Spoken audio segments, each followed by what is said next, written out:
Hey, it's the one and only Anthony Danza. You locked in with the studio radio show. Chia. Studio. Boom, what it is, man? It's your boy Sceneman Jones with the studio radio show, man. I'm here with a very special guest, Anthony Danza, man.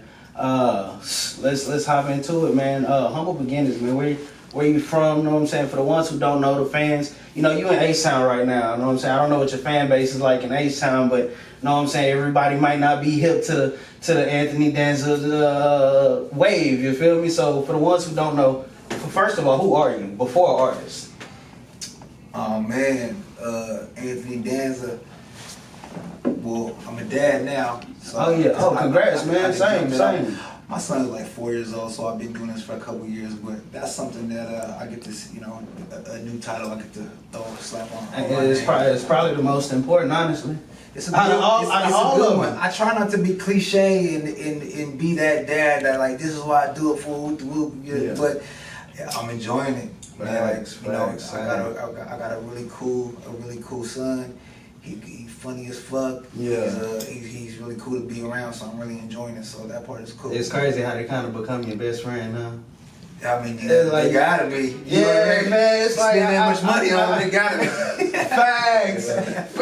Yeah. Okay. I mean, I guess I'll be best friends with anybody. Even when he try to turn on me, like, Yeah. you ain't doing it like that. Yeah. You can hate me, but I'm still your buddy. That way, man. It's crazy. But man, what else, man? Tell them. But nah, I'm a creative soul, man. I love creating. I love. I'm a competitor. I love competition. I love I love shooting jokes. Yeah. I love being that just that guy to laugh at everything. So you're the class clown. I'm one of them, yeah. One of them, I you know definitely what I'm got a lot of saying? trouble in school from talking too much, but I just like enjoying my time while I'm here. Yeah, I want to say. So I loved hooping. I hung out at the park all day playing ball. I'm a music nerd, all genres. Music nerd. I love all the back linings, all the credits, all your favorite songs, and all the shit that you didn't know. I liked it. Yeah. I enjoyed that part of it. These guys was the masters at creating these vibes that we got energy and power from. Yeah. You heard all these, whatever you grew up off of, whatever it is. Who are some of these artists you talking about? Who are your influences? Let's see, my pops' favorite band was probably Earth, Wind & Fire. So there's a lot of Earth, Wind & Fire in the house, but he also grew up, my parents was young, so while they was raising me, like the new music that was hot while I was just young enough to get it was like the Key Sweats and like Real late music. 80s Janet Jackson. Real music. Yeah, all that late 80s, early 90s stuff, and all them old. So you was on, So you was on that soul. You know what I'm saying? You was on that music that meant something. Right. Music with a message. I mean, that's definitely when music was at its best before. Sex, Money, and Drugs. That's the song now. I think it's like a variation of that. I think because they weren't allowed to say sex, money, and drugs, they used to say Different ways as love every time. But see, in a way though, I would think that as even a mastery of sorts of word. I mean, because think about it, it's easy to say this, but when you think about saying this, in that it made you think in a different kind of way. I would think if anything, I would think they give them more credit because they were so restricted and still was able to get their message out. Right. So back then I think you weren't allowed to say a lot of that stuff. So if you could decode it, or if you could code it in a certain way by saying what people knew what you were saying without saying it, you got stripes and points for that. Mm-hmm.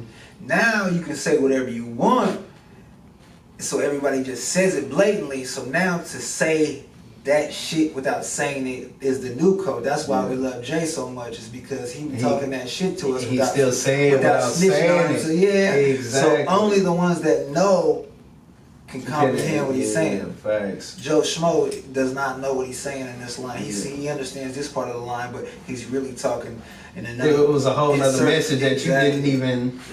Talking to dope boys. Man, I like that kind of rap. Man, I like any kind of rap that. I mean, again, you got that bass level. You know what I'm saying? And we got anything that takes. You could tell somebody had to take 5 seconds to think about. That wasn't off the top lyric. You took 5 seconds, thought about that, and then pieced that together perfectly. Man, that's when you know that they writing music instead of releasing music. I mean, you know, a lot of artists just releasing. Man, I had one artist come to me and tell me, just drop. You know, we just drop. We just try to stay dropping music and, you know, just wait for that one to hit. And I'm like, that's how you live your career? Just keep dropping. It don't even gotta be quality. Just drop, and just hope one of them eventually catch. No real talent put in with. I mean, how do you feel about that as an artist? I'm gonna say this. I used to be the artist that would say that's not the way. You should not hoard yourself out, you know, and give up, you know, every look and every single play move. But I also realized that not every single record, you don't know every single record with the potential. Facts. So you don't know which one's gonna strike. And most of the time, us as artists, we don't know what our hit's gonna be. The fans choose it for us, right? Yeah. So there's a dude out there in the Bay named Lil Russell, and he made a post the other day talking about, you know, he posts every day instead of posting once a week or every other day, because it's 300, however many days in the year. That's the amount of chances he has to go viral or for a song. So if he posts 3 times a day, he got triple the chances to go, you know, to catch fire or go viral. So I think your man has a valid point, especially if he is in the part of his career where he's in the gym, you know, getting his thing and really polishing himself up and you know, getting to where he's going, because he might know that none of these joints might be ready, but he might catch lightning in a bottle. Because sometimes the whole song isn't what we want. There's a time and place for everything. Sometimes we want some ignorant shit that just, it feels so raw, it makes sense, and we love that too. We don't always want that. We want a little bit of everything, but there's a time and place for that too. So you got to let them guys be them, you know, when it's authentic. I think that's where the argument lies, is when it's authentic and when it's not authentic. If it's authentic, then you pretty much, you know, you can live anywhere. And see, I think my problem is not even in the constant drops. My problem is when those constant drops become a lack of quality because you worried about meeting the quota instead of putting out quality music. Sure. That's where my problem comes in. If you sitting and taking that time to perfect each one of them, then hey, I ain't tripping. And I think it was maybe the latter of the situation, which is why it kind of bothered me about them saying, because it wasn't, you know, I'm actually sitting and taking time. It was, you know, I could more so tell it was, we just dropping that music, you know. So it was like, I just wasn't vibing with it. But I definitely see what you're saying on that. You know, it's definitely what they say, power in numbers. So I mean, definitely the more content you put out there, that's one thing I'm very heavy on, is you got to keep the entertainment. You got to keep the entertainment rolling in order to keep them entertained. You know, if you get periods where, you know, you go a long time, no posts, no music drops, no, you know, they're gonna find entertainment elsewhere. Man, my favorite artists is like some of them are Sade, Erykah Badu, and some other ones that barely drop. They drop like maybe once every 4 years or something like that. So what would you say it takes to get you to that? I mean, because the thing about it is, one thing we know is everybody can't do that. No. So when I first came in, you know, trying to get my wave going, I'm like, okay, I'm gonna throttle this back. Everybody's going super, you know, super fast and abundant with the content. I'm gonna go back and do the other way and just be quality over quantity and make them miss me. Well, they can't miss you if they don't know you. Yeah. So when you're trying to get it off the ground, you have to really, you know, you gotta put your lottery tickets out there. Face. And now the game has evolved to where people are putting out quantity and quality, a lot of it. Like, brothers is dropping like 4 tapes a year in the nights. Facts. Maybe even more than that in the nights. Like, guys are really eating their rap Wheaties. Like, making great shit. So now I'm like, gotta keep up. I gotta step up and keep up, and you know, and come with the wave while I'm here. While you in this and you being this guy right now and trying to campaign and be president, you gotta go hard. Facts. I definitely understand that. Well, look, let's not get too much in your career right now. Back to humble beginnings, man. So what pushed you into music? I I think just the way music made me feel as a fan. I'm a fan before anything. I love, I love this shit. So, just me understanding that that I could do it too, and I seen what it gave me, and I understood what the artists ahead of me, what type of energy and what type of maybe power that it would give me. It can send you to an uplifting place or send you to an emotional place or whatever it is. I just love the power that came with that. Not in a controlling way, but in just man, you blessing people with energy. Music is powerful, man. It's crazy. They say there's a song linked to every emotion. You know what I'm saying? I can make you feel anything right now with the right song. It is literally that powerful. And to be able to harness that power as an artist, I think that is, really one of the greatest powers, and what really pushes a lot of artists to the next level is, identifying that and being able to capitalize and understanding what it takes to harness that power fully. At that point, you kind of become the Pied Piper. All I know is growing up, we got these boundaries and these walls that separate us, whether it be religion or skin color or gender or lifestyle or whatever it is. And I started realizing, they got us segregated. We segregated all these ways. But the only thing that would bring us all in one room with no boundaries was music. How powerful is that? That shit crazy. It could bring us all in the same club or bring us all to the same spot because we all love this certain type of record. That was heavy to me. These guys making music are the orchestrators of all things. Because to me, these separations and barriers are evil because I think we're supposed to be together, right? Thanks. So these guys are the leaders of undoing that bullshit. I could definitely see that, man. Music has been a bridge for a long time, man, and music has been something that, again, to just look at the vast ways that music has been used. Honestly, music is one of the most versatile tools in our society. People have been drove crazy with music, simply music. People have been pushed to extreme success off music. There's music therapy. People are being healed off music. It's so many different ways that music is really affected in our lives that people don't even really understand. You wake up in the morning, you don't even understand that your entire wavelength of the day could be determined off that first song you woke up and listened to this morning. It's not a tangible thing. You can't grab it. You can't touch it. It's really, it's pitches in the air, and there's mathematics behind it too. With that being said, it's that's a language of the universe, not of our world, but of the universe. That means that you can go somewhere else and hear these things, or on a different planet, because it's pitch and numbers are integrated in this. I'm not trying to get too ahead of knowing what I'm saying, but there's a big. This is more than we even know. Yeah. That's why it makes us feel so good. That's why it drops that dopamine in our body. It's doing something. Man, I'm telling you, okay, so I think you on the wavelengths and all that. I've been hearing about that. Wave frequencies. Man, say it. Wave frequencies. The wave frequencies and how they can, affect the human body and all that type stuff. Absolutely. Man, I've actually just recently been hearing about that, man. Honestly, I believe that's true. Know what I'm saying?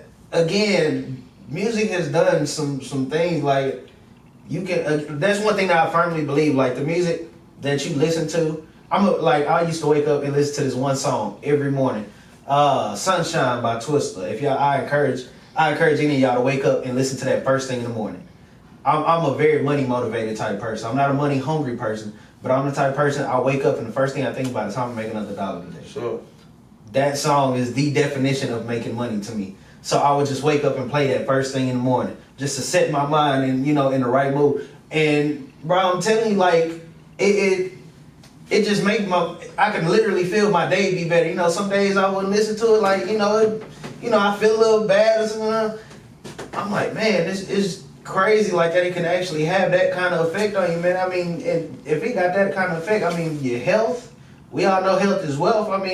at that point you getting into affecting your money at that point. That's right. I mean, you programming yourself. Yeah. What you listen to, you learning, you letting those waves in. I mean, we got to be ignorant to say that there's nothing. That the only things we see are out here in the air. Like like at some point they're gonna be able to give us the X-rays where there's all kinds of different types of waves going around. Right. Some of us affect us, some of us don't, or some of them don't. Yada yada yada. But there's things around us that we can't see, and you know when music hits us, or different frequencies and pitches and energy hit us, the same thing. Some shit's going on. Man, that's what's up. Look, we're gonna take another quick break, and we're gonna come back with it in a minute. It's the Studio Radio Show. It's getting crazy. Boom, it's your boy Sceneman Jones, man. I'm back with Anthony Danza, man. We're gonna get straight into it. So, new projects we're gonna get into in a minute, but I want to talk about how did you get when you started music? Where did you start, and how were the fans receiving you? How were you receiving yourself as a new artist? You know, was it something that just came natural to you, or was it something that you had to work at? How was that experience for you? Well, I feel like I've been trying to find my way, like where my sharper side of the sword is, you know, in my career, and I've been rapping, producing a long time. I'm a producer first. Okay. Yeah, not a lot of artists take the time to get to know that other side. Right. I think that probably is what gave you a little advantage to where you are now. Most definitely. So I'm a producer first. I really started falling in love with rap just recently. Yeah. Like, and when I say that, I don't fall in love with rap. I mean, I'm falling in love with like being able to cut with these words. Yeah. Like I'm starting to understand the power in that. But before, the power to me was in the music. Yeah. Producing records. Why records are successful, why they make you feel good, why these records are synonymous with these ones, and what are the recipe, to that. So I would dabble in rap here and there, and then I would produce, and then I started getting heavy in production. I started producing for some guys in the Bay years ago. I was producing for Messy Marv. He's kind of a Bay Area legend. In the mid 2000s, so I was producing for Messy Marv for a bunch of years, and I just kept going back and forth with what was fulfilling me as an artist. This is what I like. This is what I want to do, and then at some point, with the beats that I was making and the style of music that I was making.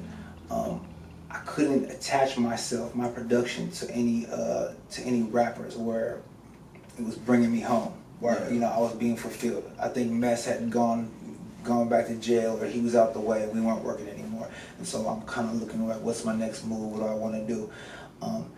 And after trying to get with some local guys, maybe up in Seattle, and test the waters on the internet here and there, I decided, I'm gonna fire up the engine with my own career again, in rapping, and it went full throttle with the retro sound. I've always been a part of this retro sound. I really stick close to this 80s R&B, this 80s funk, seeps over into the 90s now. That's considered retro now too. So we put it all in there. But even though I love all genres of music, I love classic rock, I love orchestral, like I like all kind of music. But that's the music that I decided, okay, I'm gonna stick to this. I know these records. Yeah. This is what I grew up off. This is what we're gonna build the blueprint upon. Thanks. Okay. Man, so what so you found, like you say, you found a blueprint. You know where you're going with it. Once you started, hopping into the studio, laying, your first couple tracks, as an artist, how was that received, from your people? Especially, because there's that big stigma out there that producers shouldn't rap, rappers shouldn't produce. I know that was, right. And it's always that battle that you gotta fight, being on one side trying to jump to the other. So my brand new music kind of got lost there for a while. We got really heavy into the trap shit. West Coast guys really weren't listening to West Coast music anymore, and I started seeing that artists were starting to pop up again, you know, with the West Coast vibe. So once I knew the fans were ready for this again, I always knew it'd come back. Music is like fashion. Yeah, all it's this always shit gonna is come always back. gonna come back. It all does. Whatever you like now that's not here right now, it'll come back too. So give it just 20 hold years. on. Give it 20 years. Yeah. It's gonna come back. So I sensed it. I knew it was coming back around. And so I'm like, okay, let's get back into this. But I knew I had to step my MC game up. Cause everybody's just, I sensed in the culture just the elevation of the raps. It just got better. Mm-hmm. So I just started taking my time with it and making sure I was competitive, you know, when it come to putting songs together. And I put about an album's worth of a mixtape and found my sound again, exactly honing it in, and I still didn't put it out and started working on the next one. And I was about 2 albums deep before I started manifesting, okay, this is how I'm gonna roll out, and this is how I'm gonna give it to the people. And those were the BBS Diaries, BBS Diaries 1 and 2, and that's really what changed everything. I got on these 80s funk beats and really just spoke. Received a lot better. Yeah, I just, you know, the young folks are looking for that West Coast sound that used to be around, that's not around no more. And then the old heads that They came up feel off it that, because that's what they remember. That was their heyday. So now we're all of a sudden bridging the gap in the same way and filling the void. So, and then speaking on, you know, what I'm going through in my life, you know, on different levels, as a hustler, as a dad, as, you know, a blue collar citizen, as just somebody that's trying to, you know, figure out a way, just, you know, an average Joe out here, just trying to, you know, be humble and connect with you know, my fans, the listeners, me and you and him, you know, with everybody, and make it slick, you know, and put it in a way where, you know, I want to make you, just the average Joe, connect with me and make you feel like you the man. Yeah. Cause that's how I feel. I feel like I ain't nobody special, but I am. But yeah. Cause we are. You just gotta say it with your chest. You gotta say it a certain way or feel a certain way. So, you know, what was it that gave you that confidence? When in your life, did you take that you know, I am the man stand? I think after just over and over, just trying to produce for people and just be like, nah, you gotta do it like this, or you know, it looks better like this way. And I just would start over and over. I would just trust myself more than other people when we come to making art or doing things. And then I just knew. At first, I thought I was just being. I thought I was just being graceful and like maybe everybody else could do this, and I just, you know, like I just got strong intuition and I just speak up, so I fall back. But then I realized, I think I do. I really know what I'm talking about. More than most people do. Yeah, we get better outcomes when we do it my way. You know, when we in the studio or working on this and that, and then pretty soon I realized the shit. Like my ear do like got some value. Yeah, got some value to it. It took a long time for me to have that confidence. Yeah, nah, that's definitely something that I think a lot of people would struggle with. It's one thing that I struggled with the opposite, because I had that kind of confidence. And you know, I was always, you know, people always tell you know, you think you too this or you that, and I'm like, but shouldn't you though? Man, that's you.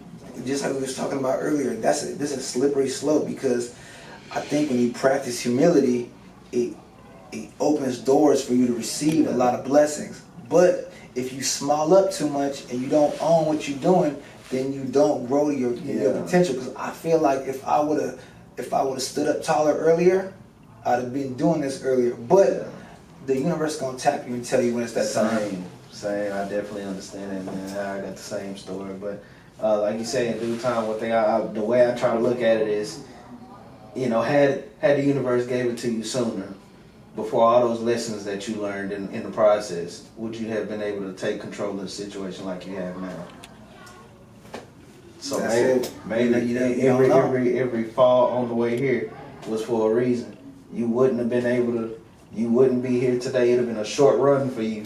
You probably wouldn't have got that contract. You'd have been good, just not good enough. That's right. Exactly. Every fall was a step on the way. That's right. But nah, that's what's up, man. That's what's up. So okay, you got the music going. You know, your fans You know, your fan base is starting to build. Like I said, on the music side, what advantages do you think you had? You know, on the music side, being a producer already, that you would say the average artist doesn't have without that, you know, that producer background. I think the biggest advantage I got is to put my ego aside and put the record first. When you're a rapper, you want to make sure you sound good. Yeah. You want to make sure that you are not the one holding the track back, or that you get in the proper light. I'm always, my priority when it comes to a record is making sure the record is unstoppable. Yeah. So sometimes that means the best rapper go first. Sometimes that means I don't go until last. Sometimes it needs a female on the hook. Sometimes it don't need a hook. Sometimes the rapping gets lost in the beat. It's a jamming ass beat and the raps are good, but it's just like you're not really hearing the line, so you gotta drop the beat at certain spots so people catch the song. So when you listen to the record, it's got these little check marks as you listen to them that make you stand up and pay attention and whatnot. And so those moments, as when I'm analyzing a record, I'm just not waiting for my verse to come up. Like, here go my verse, now let's turn this bitch up. Like, I'm sitting here checking off boxes as the record's going, making sure, did we lose the energy? Did we fall off? Ooh, that part weak. That part needs help. Like, that's what I'm listening. And I can take myself out of the equation. If that means I'm not on the record this time, then so be it. Yeah. So if I don't, It's about the record. It's about the record. I can dig it. And see it. I know most artists wouldn't have that perspective. I mean, for one, because they don't get paid on the producer side, so you do got, you know, that bonus. But it's not too many artists who will be able to say, hear another artist on that same track in his spot and say, nah, that was harder, bro. Push that. All right. You know what I'm saying? So that. I mean, I'm to the point right now, even if I'm not involved, if I'm in the studio and I'm not even producing it or whatnot, I still got to make that executive decision to whatever the record calls for. Yeah. So if I'm not involved, you know, then so be it. I'll be, you know, I'll be doing more justice by stepping away than forcing something. No, it's about the fans and what the fans want. You disappoint the fans. We all know what happens when you disappoint the fans, you know. So we definitely can't have that. We need that upward momentum, but we're definitely gonna come back. I really want to get into your new projects. You know what I'm saying? See where you're going. We're gonna be back in a second. It's the Studio Radio Show. Let's go.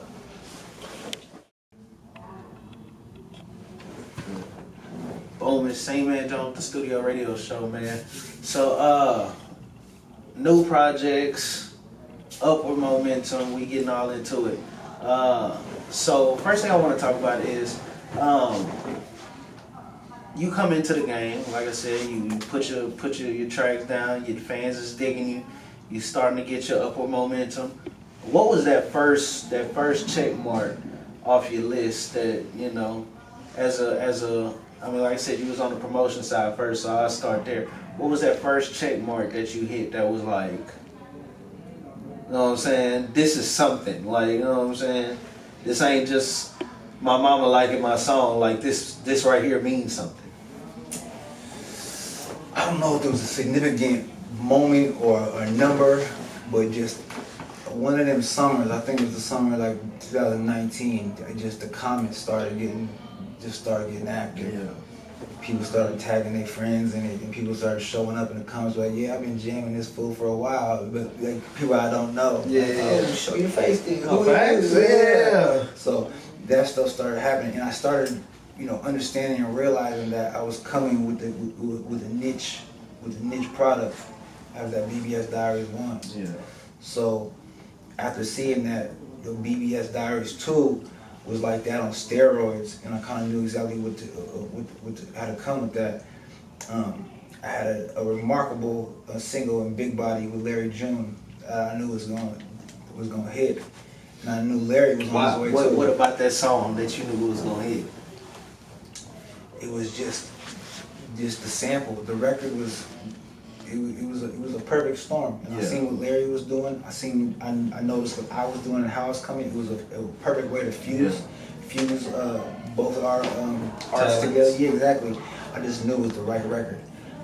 We got in the studio. He one take jaked it, and you know, usually when that happens, that means it's the right record. And so after we gave it to the people, it started getting a crazy response and started getting organic. The numbers started coming real organic. And today, that's my biggest song right now, and it's still it's still climbing, still growing on an independent level. Okay.